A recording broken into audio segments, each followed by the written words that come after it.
girl. Want to catch your wave. Welcome back to FInway Productions. And, I don't know. This is chapter 7. It's called The Moment. So maybe it'll be, I don't know, interesting. See, we have 26 chapters left. Or, I guess 25. Because there's only 32 chapters of actual stuff. The last one's 33 author's notes. So, let's just get into this. Okay, so you can do this. White Ellie kept repeating to herself. She was only a short distance away from the clubhouse, where she and her fellow crusaders were waiting for her. All the while, she wasn't sure she was going and seeing. She wasn't sure if going and seeing school was the best option she had. Yes, it is. However, she decided that it was best to try and face the problem head on. Hopefully, she really tried hard enough and she'd be able to put the whole mess behind her and pretend like the feelings never existed. No, you can't. It doesn't work that way. Remember what you said earlier? She said, taking deep breaths in an attempt to ease her rapid heart rate. You're not in love with her. You're just friends. That's all. There's no reason I can't do this. All I need to do is pretend that nothing, that what happened yesterday didn't happen. Here's hoping. I mean, man, this has all happened in a span of 2 days right now. What? It's weird. See how weird to think we went through 7 chapters and we've only been through one. We've only been through like 1 day at this point. Because we didn't go through the whole day yesterday. I guess. I don't really know though. But that, she made her way up the ramp to the clubhouse. As she approached, she heard both howlers talking with each other. However, every time she heard her heart was beating. Are you sure this is going to work? She heard the southern pony ask. Of course it will. I'll use a giant slingshot and a few flags. The taffy from her and she would be gone. Where the hell do you get a giant slingshot? And what are they trying to do?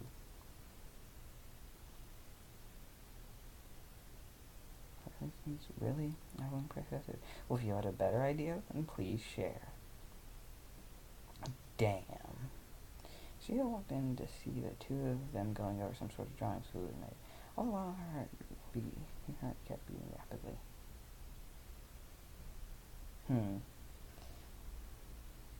What a feeling. Wait, I don't have a feeling. Whatever. She tried her best to smile and pretend like nothing was wrong. However, just like when she tried to smile forever, it was pretty obvious that her smile was more forced than natural. Hey, sweetie, great apple. Howdy, Apple. How are you feeling today? Hi. Says sweetie, her voice sounding uneasy. I'm fine. I can't do uneasy voice, okay? I ain't not good with voice stuff. If you can't tell. And when I was pre-reading this, like I was reading it before, because I read it before. I read it on camera because I don't know why I do. Do you know what I'm getting into? Yeah.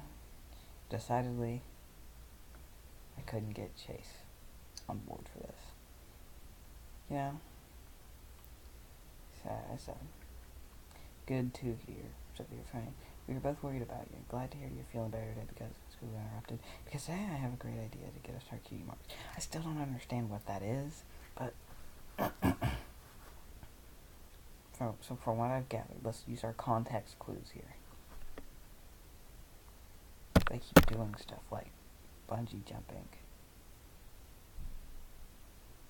and whatever the fuck they're gonna do right now. And I think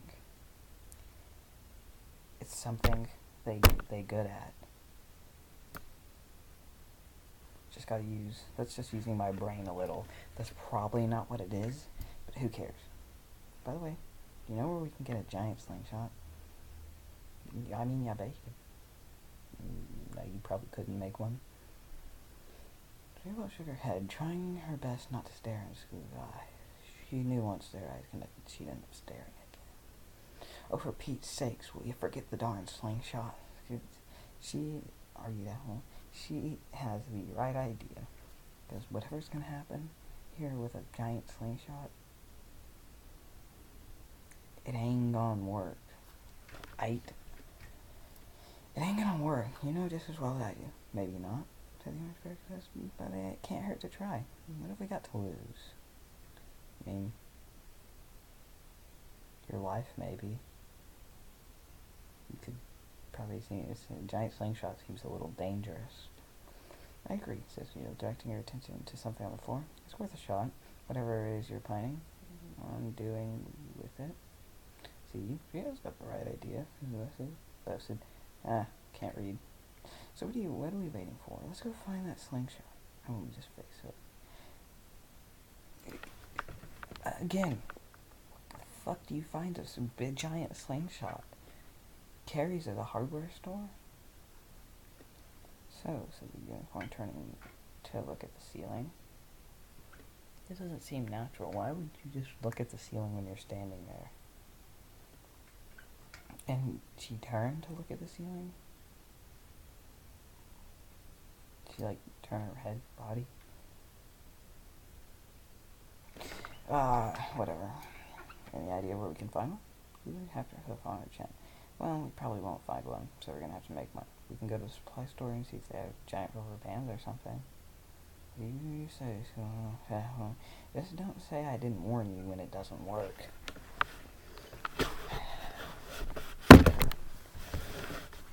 Gotta be optimistic here. Was that before they began making their way into town? Since Scooter didn't bring her scooter with her that day, the three of them began to walk. She has a scooter. And her name. Was that meant to be like that? I don't know. As they left the clubhouse, they all tried her best to act casual, and she tried not to maintain eye contact with her, while at the same time trying to act like what every pony would call normal, for the most part. Oh my gosh, the facade was working, but she feared it wouldn't last forever. Facade. That's another bit. It's been a while. Hey, you guys, betcha I can beat you to Ponyville, and I can do it without my wings, she would have said with a determined look on her face. Okay, we're gonna take a little pause here. That doesn't seem like that would work all that well. Running and flapping your wings. Can she not fly or something? Yeah, why didn't she fly when they were racing originally? What? It just seems like, it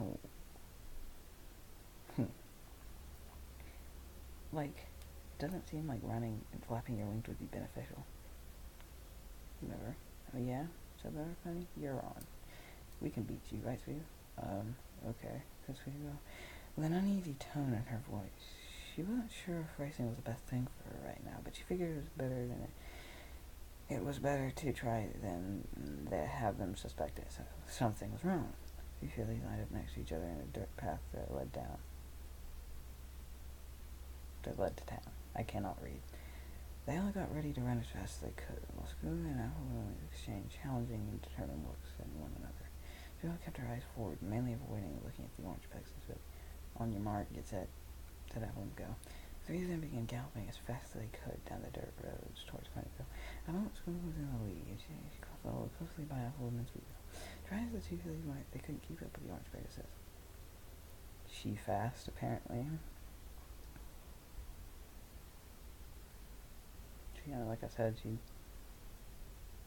apparently can't fly or something. What is she, like Nemo? She got like a small fin or something. I don't fucking know. Come on, guys, she called out from the lead with a taunting tone. "Is that all you got?" Everyone smiled and said, "Come on, Sweetie, let's show her what we got. Full speed ahead." Were you not already running full speed? You just jogging, like, waited for the leader to taunt you to run? Right, Sweetie, she began to rush faster than she ever thought she could. To everyone with amazement, Sweetie began running so fast she ran past the earthquake and was closing out school. "Go, Sweetie, go," she yelled in encouragement. White Unicorn just faintly made out what she said, but it was too focused on running to really pay attention. After a few moments, she was neck and neck with the Pegasus. All the while, Sweetie kept her eyes focused on what was ahead of her. Although she was doing it well, her eyes tried their best to direct themselves to Sweetie. "Holy cow," she would cry. "Way to go, Sweetie. I didn't know you were a fast runner." The moment she heard her voice, her eyes involuntarily shifted to the direction she tried desperately to avoid. The moment her eyes looked at Sue, she saw what was staring back was an encouragement on her face. "You probably couldn't understand what I just said because it didn't make sense. Look, it's hard to make up coherent sentences right now. I don't know why." Their eyes connected for the first time that day, causing something to happen to the unicorn family. Something wasn't like what happened yesterday. The moment it felt as nothing around them, as everything around them had disappeared. Nothing else mattered to her. All she could see was Scooby gracefully running beside her, her rapid heart beating fast from all the running. It seemed to ease down. It felt like she hadn't been running at all. Is this gonna be about something? Is this a plot point? I feel like it is. She watched as Scooby smiled at her. In that moment, it was an instant in that her head began to feel light and her mind seemed to race faster than her legs. At some point, she felt herself beginning to drift from her. She noticed it and said to herself, not taking her eyes off her, "Stop staring!" All of a sudden, the look on Scooby's face changed. She directed her attention from Squeakle to the road and back to the unicorn. Her eyes widened in worry, and she appeared to mouth something to her. However, she was too lost in the tender moment to make out what she said. I don't think that's the word I'd use to describe that, but who knows, maybe I'm just stupid, which is probably true. As much as she didn't want to, she decided to check where she was going. The moment she turned her head from the filly to the road, her eyes seemed to widen shut. At some point, she drifted from a dirt road to the edge of the forest. What forest?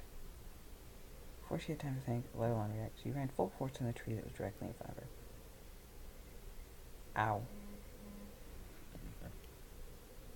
I did something like that one time. I jumped into a volleyball net with my face.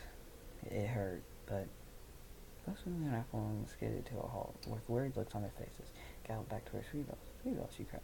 She ran. "Sweetie Belle, are you alright?" "No, she's not. She's dead." When they both got up to the unicorn, they guessed what they saw. She was out cold, bleeding from her nose, several cuts and bruises on her face. That's it. Why were they shocked? She ran into a tree at full speed. You would be knocked out. And you probably have a broken nose, and a concussion, and possibly memory loss, and possibly death. Well, that was a weird chapter. And I mean, I don't really know what happened there, just was weird. So they got together, they bickered, if you will, over something. I don't think that's the word you use, but I don't give a fuck. They argued over what they should do, right? They came to a decision, 2 versus 1, but they decided to race to town. And one gets caught up staring at the other one. She runs into a tree, and her friends are surprised that she was knocked out by running into a tree full speed. Whatever. Well, this is FInway Productions, signing out.